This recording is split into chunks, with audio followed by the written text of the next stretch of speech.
The story takes place in Los Angeles in the late 21st century. The world economy has failed, and the United States was plunged into the chaos of a civil war that led to starvation and rampant street crime, unable to feed millions of inmates in the overcrowded prison system. The government found an efficient yet diabolically evil solution, infecting them with a deadly virus and installing a high-tech watch on the wrist of every criminal that tracks them and releases a daily dose of antidote into their bodies. The criminals are let out into the cities and are forced to kill each other off in the deadly game of survival of the fittest.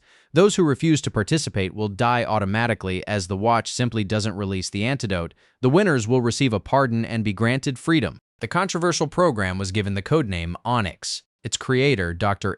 Prescott, the head of the Alpire Corporation, which essentially replaced the political government, is regarded as a national hero despite the fact that criminals cause much suffering to innocent civilians in the cities. Entire country is turned into a dystopian dictatorship. Any signs of civil unrest are dealt with the utmost cruelty by the new government, which sends the army to eliminate all rioters on the spot. Starved populations are forced to watch while Alpire soldiers shoot unarmed protesters. The government of Alpire is confronted by a growing resistance movement. Sawyer is an underground resistance fighter. He has a deep hatred for Alpire soldiers and has no problem executing them in cold blood. Sawyer is assisted by his daughter, Allara, a young woman with impressive fighting skills. One morning, she wakes up in her bed and sees a frightened man aiming a gun at her. Allara notices a watch on his hand and realizes that the poor man is one of the Onyx inmates. She tries to calm him down, saying that she can help him take the watch off. But seconds later, Sawyer walks in and guns down the attacker. Allara says it wasn't necessary to kill him, but Sawyer has no mercy for the Onyx criminals. Shaken by the violent experience, Allara reminisces about the terrible event from her childhood. When she was 9 years old, their house was invaded by a group of bloodthirsty Onyx inmates. They incapacitated her father and killed her mother before her very eyes, leaving before Allara could interfere. Sometime later, government agents arrive in a poor neighborhood and torture a local man for information. The agents use sophisticated anti-grav gloves to threaten the beaten man with a smart bullet, stopping it right in front of his eyes. They're looking for Chiron, a man hiding behind a couch who happens to be a hacker that stole Alpire's plans for the new Onyx watch. The wounded man dies under torture. Seeing this, Chiron quickly runs away, dodging the agent's bullets that fly all around him. Daxon, one of the agents, tells his colleague to let him go. Chiron disappears into the slums and makes his way to a cyberpunk-style nightclub. Walking through the place, he finds Noel, the female owner of the club, who runs a vast criminal empire. Chiron says they need to talk. Lara works undercover in an elite unit of Alpire soldiers who use futuristic helicopters to move around. Her supervisor, Lucas, informs her about the runaway hacker who has access to Alpire's top-secret technology. He orders her to find the fugitive and bring him in. Chiron hands over the new Onyx watch to Noel, repaying a debt he owes to her organization. She intends to use the stolen technology to find a way to free Onyx inmates from their captivity. For a price, Allara tracks Chiron to the slums. Her appearance immediately catches the attention of the residents, who start staring at her aggressively. Allara asks one of them about Chiron. He curses her off, saying she must be out of her mind to arrive here by herself when she knows that the locals hate Alpire and would love nothing more than to torture one of their soldiers to death. His threats have no effect on Allara. She confidently addresses the public and takes out a smart bullet, demonstrating how it works by shooting it into the wall. Allara explains that she can kill a person instantly just by thinking about it. Persuaded by the demonstration, the local man reluctantly points her toward Noel's nightclub. Arriving at the club, Allara fights her way through the security at the entrance, using smart bullets to kill the guards instantly. She only wounds the reception lady, but soon regrets it because the woman triggers the alarm in the club, alerting Noel's entire syndicate to the breach of security. Noel assumes that Chiron is involved in the attack, so she forces him to wear an Onyx watch to keep him under her control. The watch releases nano-sized probes that immediately alter Chiron's blood chemistry by attacking his blood cells.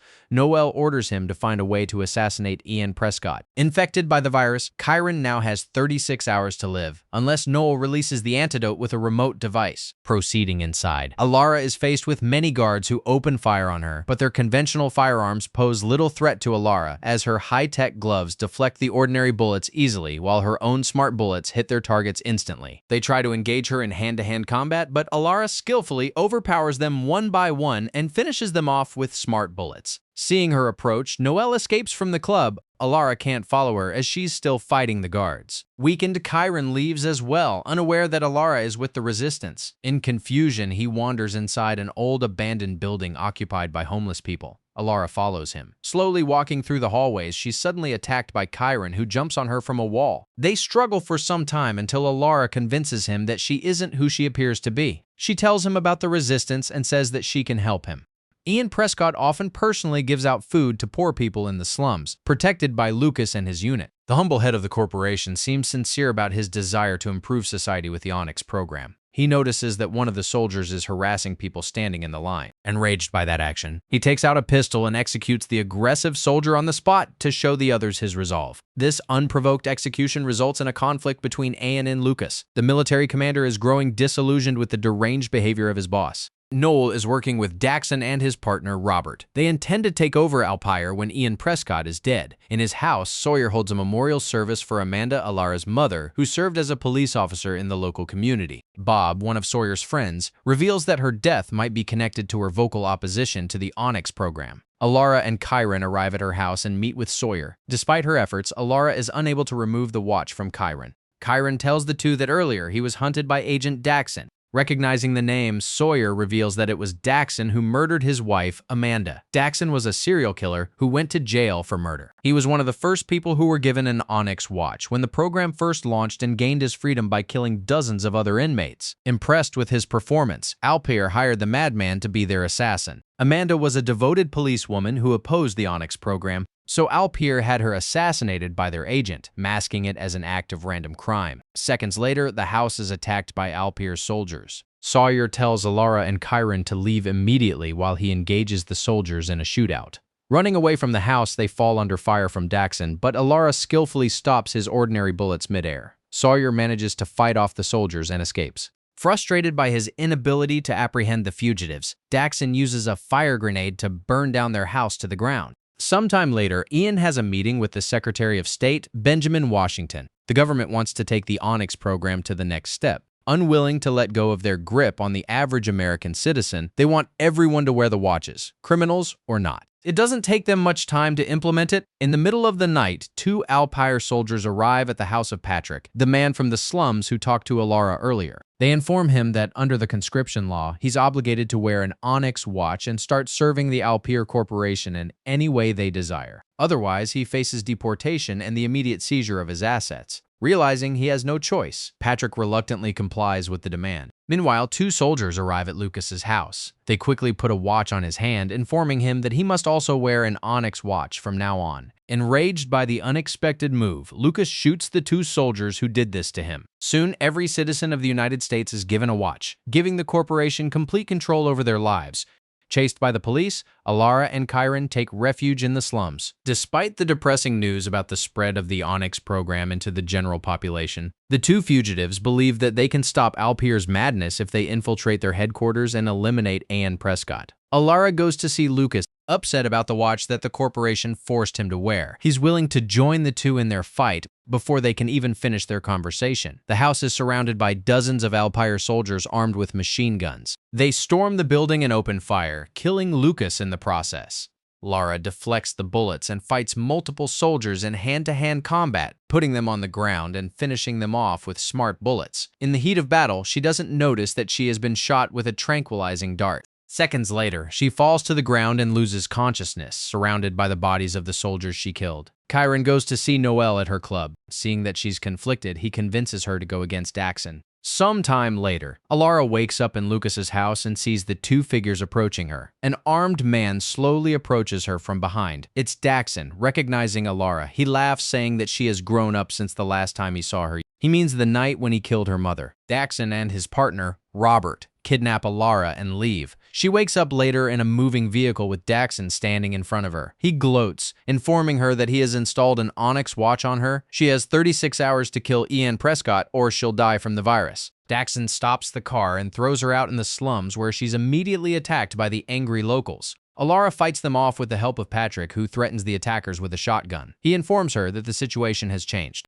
Sick and tired of the growing Alpire oppression, regular citizens have picked up arms and organized a rebellion against the evil corporation. Seconds later, an explosion goes off. A brutal firefight ensues between the rebels and Alpire soldiers, turning the streets around them into a war zone. Allara fights the soldiers and gets into a nearby vehicle, intending to escape, when suddenly Chiron appears out of nowhere. Later in the evening, Ian's limousine drives in a convoy through the city. His assistant strongly suggests that they stick to the secure route where they'll be protected by Alpire soldiers. But Ian is adamant that he wants to drive through the inner city. In his delusion, he truly believes that he carries the will of the people, so he has nothing to be afraid of in the city. As they drive, Anne curiously observes the burning streets filled with thousands of angry rioters and Alpire soldiers who stab and shoot each other in a full-out civil war. The sight of street fights doesn't disturb him, as he still believes his forces will prevail. His overconfidence comes to a quick end when angry rioters suddenly stop the limousine. They drag the assistant out of the car. Ian quickly closes the doors and tells the driver to leave immediately. They depart, unaware that one of the rebels has already deployed a sniper rifle. He opens fire and kills Ian's driver. Shaken by the unexpected development, Ian reluctantly walks out into the streets and departs on foot, undisturbed as the rioters got distracted by the arriving soldiers. He guns down several rioters who approach him and proceeds out of the slums. Allara, Chiron, and Patrick participate in the fight, helping the rioters kill many Alpire soldiers. Sometime later, Allara arrives at the Alpire headquarters, where she finally meets Daxon. She tries to use smart bullets, but Robert stops them in midair. A fight ensues during which both shoot smart bullets at each other, deflecting them with their gloves. Their skills seem to match each other, but one of the bullets goes off very close to Allara, wounding her in the stomach. Despite the injury, Allara counterattacks aggressively. The two keep shooting at each other with little result. Deflecting all her bullets, Robert becomes increasingly weaker. He reaches a point where he can no longer resist the barrage of smart bullets. Elera grabs him with an anti-grav glove and finishes him off with an exploding bullet that tears his body apart. Meanwhile, Sawyer also enters the Alpire headquarters, intending to shut off the Onyx system. He discovers in dismay that all this time Bob was secretly working for Alpire, spying on Sawyer and Allara. Bob says he had no choice as they threatened his family. Feeling sorry for what he did, Bob says that he wants to help Sawyer destroy Onyx. Their conversation is overheard by Daxon, who walks in and shoots Bob. It becomes apparent that Daxon hates Sawyer passionately because Sawyer was the policeman who caught him and sent him to jail for murder. Daxon is completely deranged. He wants to take over the Onyx program to infect every living person in the United States with his own sick mind of a serial killer. It's his way of taking revenge on society that locked him up for his crimes. Allara approaches the two. Seeing her, Daxon suddenly shoots Sawyer, only to be killed by her smart bullet immediately afterward. Sawyer is gravely injured, but he sends Allara to disable the system while they still can. Meanwhile, Ian stands on the walls of the slums, looking at the night city, which is glowing with beautiful cyberpunk lights. In this moment, he realizes that he's reached the end. No one is coming to save him at this point. While he talks to himself, Chiron approaches him from behind. Ian tries to convince Chiron to join his cause, saying that this version of humanity is irredeemable and needs to be purged with the order and structure that the Onyx program provides. He offers Chiron the antidote, as the time on Chiron's watch is running out. Despite the impending death, Chiron refuses the offer and throws the old man off the cliff. Chiron is about to die, but he takes solace in knowing that he put an end to Ian's empire. Allara is unable to shut down the system from the control panel. She realizes that it isn't necessary. Using her anti-grav gloves, she concentrates all the power into one powerful burst of energy and destroys the equipment in one shot, putting an end to Onyx. Allara helps her wounded father off the ground and they leave the building. People in the streets rejoice, seeing that their watches no longer work and the synthetic virus in their bodies has been deactivated. The rule of Alpire has come to an end and the world has been given hope for a new beginning. Thanks for watching. Don't forget to like and subscribe to the Movie Fist channel so you don't miss out on interesting movie plots.